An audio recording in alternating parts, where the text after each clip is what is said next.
Good morning, everyone. Welcome to Pre-Market News and Views by InTheMoneyStocks. Today is April 29th, 2016. It is the final trading day of the month. It is a Friday. Let's take a look at the markets here. We're going to see the S&P 500 E-mini futures are trading down by about 6 points right now to 2066.5 per contract. The market finally sold off yesterday. It was a pretty good sell-off right into the closing bell, and today we are getting a little bit of follow-through selling. We'll see if this can hold. Lately, Fridays have been up days, although in 2015 we did see a lot of negative Fridays. So again, we'll see how this all plays out. But either way, there are lots of stocks in the news. Let's get started here. Let's take a look at Amazon. Ticker symbol is AMZN. And what you're going to notice is that the stock is roaring and soaring higher. Amazon is trading up at $675 a share, closed at $602. So that is a big move higher. You will run into some resistance around the double top high from December, and that was around 696 to 700. So again, Amazon is very strong, at least at the moment. The stock is still in a good uptrend, so really not much we could do with it here, one way or the other as far as a gap play goes. But let it play out a little bit. We'll look at it once the opening bell rings here at in the intraday stock chat room. So again, if you want to trade alongside of us, take that 7-day free trial to the intraday stock chat room. You'll see everything that we are doing there. Next up on my charts is going to be Gilead Sciences. And what you're going to see here is this is a pretty good gap down. I will have gap levels for this one, though, posted up in the intraday stock chat room right at 9 o'clock. This is a pretty good fall. The stock closed at $97. It is now trading at $92.39. So that's a pretty deep decline. Again, we'll have some bounce levels here, intraday bounce levels for Gilead at 9 a.m. Another stock that I think is worth looking at today is Synaptics. Ticker symbol is SYNA, and what you're going to see here is that the stock right now is trading at $71.70.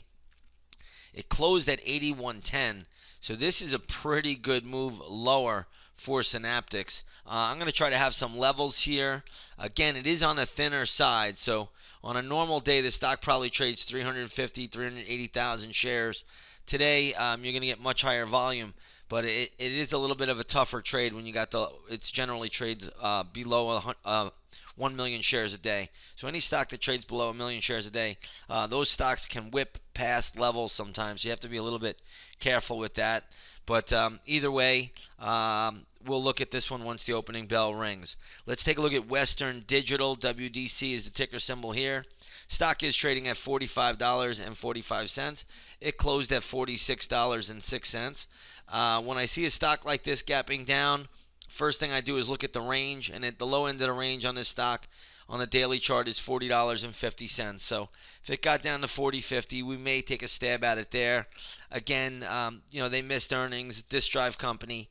We don't want to read too much into it. They did say, though, that they are on pace to close out the SanDisk deal, so they will be taking over SanDisk at some point. Either way, if the stock got to $40.50, I may look to step in there for an intraday scalp trade, but that would be the only thing I would look for. STX, which is another disk drive maker, Seagate, they're competitors with Western Digital. They had terrible announcement as well. Stock closed yesterday at $26.90, now trading at $26.85. It briefly moved higher this morning, and then it came back down. So there's no play there one way or the other. I don't see anything that I want to do with Seagate at this point in time. So we'll wait on that one. We'll look at it maybe later when the opening bell rings if it gives us a pattern. Until then, we're not really looking to do much. Let's take a look at LinkedIn. This is a good reaction to earnings. Stock closed at $123.01, now trading at $132.30. So again, LinkedIn, nice little move. Did briefly trade up to $142. I did some math on it this morning, and I came up with 138, so it really should struggle around 138 if it does get back up there. Again, that stock was killed the last quarter, right around early February, when the stock was trading near the 180. I believe it was trading around $192, and then got clipped and closed all the way down at $108. So again, it's just really chopping around the lower end of its range. Be a little bit careful with LinkedIn.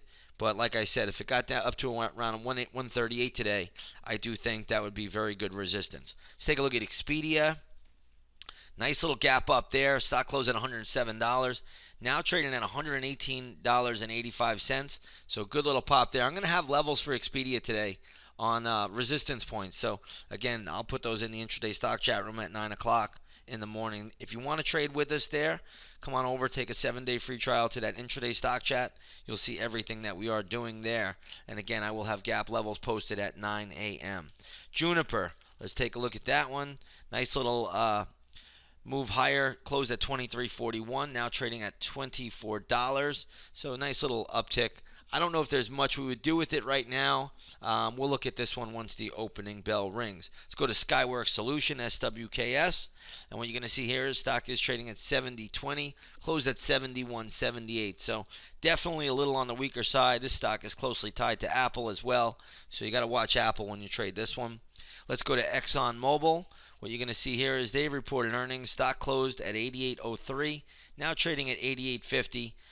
Exxon, I mean, the numbers were absolutely horrible, but I guess that's already been baked into the cake. Expectations have been lowered dramatically.